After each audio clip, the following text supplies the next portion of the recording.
ഈ പണവും സ്വത്തുമൊക്കെ കുറയുമ്പോഴേ നമ്മളൊക്കെ വല്ലാണ്ടങ്ങ് വിഷമിച്ചു പോകും. പക്ഷേ ആയുസ്സിൽ നിന്നൊരു വർഷം കുറഞ്ഞാലുണ്ടല്ലോ, നമ്മളൊക്കെ കേക്കൊക്കെ മുറിച്ച ആഘോഷിക്കുന്നത്. ഒരു ജീവൻ ജനിക്കുന്ന കാര്യം നമുക്ക് 9 മാസത്തിന് മുമ്പേ അറിയാം. പക്ഷെ അത് പോകുന്നതാണെങ്കിലോ 9 സെക്കൻഡിന് മുമ്പ് പോലും നമുക്കറിയാനാവില്ല. എത്ര കാശുണ്ടെന്ന് പറഞ്ഞിട്ട് ഒരു കാര്യവുമില്ല. വിധിയുടെ കണക്കെടുപ്പ് നടക്കുമ്പോൾ നമുക്ക് കിട്ടാൻ പോകുന്നത് എത്രയാ? 6 അടി മണ്ണ് മാത്രമാണ്. നമ്മളൊക്കെ ജനിച്ചപ്പോൾ ആദ്യം തൊട്ടവരെ നമുക്ക് ഓർമ്മയില്ല. അതുപോലെ തന്നെ അവസാനം തൊടുന്ന പരിചിതനെയോ അപരിചിതനെയോ ഒന്നും നമുക്കറിയാനും കഴിയില്ല. ഈ ലോകത്ത് മനോഹരമാണെന്ന് തോന്നുന്നതൊക്കെ ഉണ്ടല്ലോ, അതൊക്കെ താൽക്കാലികം മാത്രമാണെന്നേ. ഏതെങ്കിലും ഒരു പ്രഭാത ഉച്ച വരെ നീണ്ടിട്ടുണ്ടോ? ഏതെങ്കിലും ഒരു നട്ടുച്ച സന്ധ്യ വരെ നീണ്ടിട്ടുണ്ടോ? ഈ രാത്രിയുടെ ഖബറിൽ കുഴിച്ചിടാത്ത ഏതെങ്കിലും ഒരു പകലുണ്ടോ? പിതാവിനും മാതാവിനും ജനനത്തിനും പ്രണയത്തിനും വിരഹത്തിനും വിവാഹത്തിനും സമ്പാദ്യത്തിനും സന്തോഷത്തിനും സങ്കടത്തിനും സംസാരത്തിനും നിരാശയ്ക്കും പഠനത്തിനും അറിവിനും ജീവനും വിശപ്പിനും മരുന്നിനും കർമ്മത്തിനും അധ്വാനത്തിനും സൗഹൃദത്തിനും ആകാശത്തിനും വെളുപ്പിനും കറുപ്പിനും മരണത്തിനും കല്ലറയ്ക്കും ഓർമ്മയ്ക്കും, ഇതെല്ലാം കൂടിയുള്ള ജീവിതത്തിനും 3 അക്ഷരമാണുള്ളത്. ഈ ജീവിതമെന്ന കളിക്കളത്തിലേക്ക് നമ്മളെയൊക്കെ ഇറക്കിവിടുന്ന സമയത്ത് ഒരു നിശബ്ദ സാന്നിധ്യമായി നമ്മൾ പോലും അറിയാതെ ഒരാൾ കൂടി വരുന്നുണ്ട്. പല കുറി നമ്മൾ ജയിക്കുമ്പോഴും അന്തിമ വിജയം മരണമെന്ന ആ നമ്മുടെ നിഴലിലാണ്. എന്നെങ്കിലും ഒരിക്കൽ ദൃഢമായ നമ്മുടെ ഈ കാലുകൾ പതിയെ പതിയെ തളരാൻ തുടങ്ങും. അവയവങ്ങളുടെ പ്രവർത്തനങ്ങളുടെ വേഗത കുറയും. മനസ്സെത്തുന്നിടത്ത് ശരീരം എത്താതെ ഇരിക്കും. ആശുപത്രിയുടെ മഞ്ഞ വെളിച്ചത്തിൽ കുറെ യന്ത്രങ്ങൾക്കിടയിൽ അപരിചിതമായ മുഖങ്ങൾക്കിടയിൽ ഒറ്റപ്പെട്ടു ഏറെ ഏകാന്തത അനുഭവിച്ച് ഒന്നും ഉരിയാടാനാവാതെ മൗനം നൊമ്പരമാക്കി മരുന്നുകളോട് പ്രതികരിച്ചുമില്ലാതെയും നിസ്സഹായനായി കിടക്കുന്ന ഒരു സമയം വരും.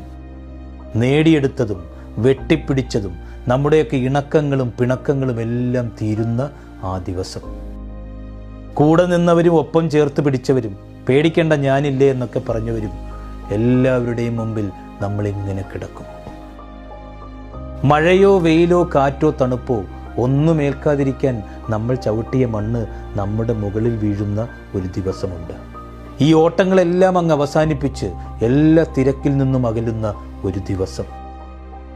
ജനനം തന്നവരുടെ വാത്സല്യവും കൂടപ്പിറപ്പുകളുടെ സ്നേഹവും കൂട്ടുകാരുടെയൊക്കെ സ്വാതന്ത്ര്യവും ഗുരുക്കന്മാരുടെയൊക്കെ അനുഗ്രഹവും പങ്കാളിയുടെ കരുതലും മക്കളുടെയൊക്കെ കൗതുകങ്ങളും അയൽവക്കക്കാരൻ്റെ ആഭിമുഖ്യവും ഒക്കെ ഉപേക്ഷിച്ച് നാം പോകുന്ന ദിവസം.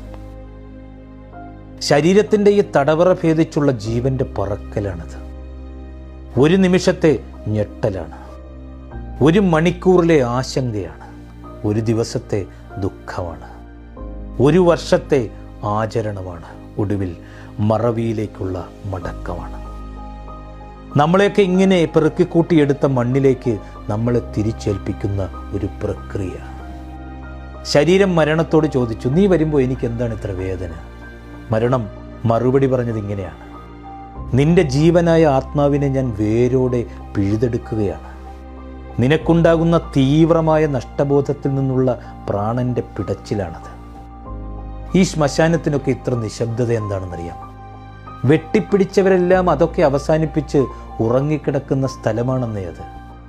പറയാൻ ബാക്കി വെച്ചു പോയവർ, വേദനിപ്പിച്ചു പോയവർ, സങ്കടങ്ങളെയും സന്തോഷങ്ങളെയും ഒരുപോലെ ഹൃദയത്തിലേറ്റിയവർ, സ്നേഹം വിളമ്പിയവർ, വെറുപ്പിൻ്റെ സിദ്ധാന്തം മുറുകെ പിടിച്ചവർ, നിറവേറ്റാത്ത ആഗ്രഹങ്ങളുടെയും ബാക്കിയായ പ്രതീക്ഷകളുടെയും സ്വപ്നങ്ങളുടെയും എഴുതപ്പെടാത്ത പുസ്തകങ്ങളുടെയും ഇനിയും പാടാത്ത പാട്ടുകളുടെയും കണ്ടെത്താത്ത കണ്ടുപിടുത്തങ്ങളുടെയും അടയാളമായി മീസാൻ കല്ലുകൾ അവിടെ കുത്തിവെച്ചിരിക്കുന്നു. നമുക്ക് പ്രിയപ്പെട്ടവരുടെ ശേഷിപ്പുകളുടെ താൽക്കാലിക കലവറയാണത്. ഈ പ്രിയപ്പെട്ടവരുടെ കുഴിമാടങ്ങൾ നമ്മുടെ ഹൃദയാഴത്തിൽ എവിടെയോ ഉണ്ട്. ആരുടെയെങ്കിലുമൊക്കെ ഓർമ്മയുടെ ഖബറിൽ നമ്മളും ഉറങ്ങുന്ന ഒരു കാലം വരും.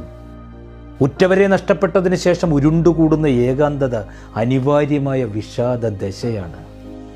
നിശബ്ദത തന്നെ ശബ്ദമായി മാറുന്ന അപൂർവം അവസരങ്ങളിൽ ഒന്നാണത്. നമ്മളൊന്നും ഒന്നിൻ്റെ പേരിലും അഹങ്കരിക്കരുത്, ഒരാളെയും അവഗണിക്കരുത്. ഈ നേടാനെടുത്ത സമയത്തിൻ്റെയൊക്കെ ഒരു അംശം പോലും വേണ്ട ഓരോന്നും നഷ്ടപ്പെടുത്തി കളയാൻ. ഇത് നമ്മൾ കൊടുത്ത മതിപ്പും ചെയ്ത ദാനവും ദ്രോഹവുമൊക്കെ ചെയ്തതിനേക്കാൾ ഭംഗിയായി നമുക്ക് തിരിച്ചു കിട്ടുന്ന ഓർമ്മയോടെ ജീവിക്കുക. എപ്പോൾ ജനിക്കും എപ്പോൾ മരിക്കുമെന്ന് നമുക്കറിയില്ല. പക്ഷേ എങ്ങനെ ജീവിക്കണമെന്ന് തീരുമാനിക്കുന്നത് നമ്മൾ തന്നെയാണ്.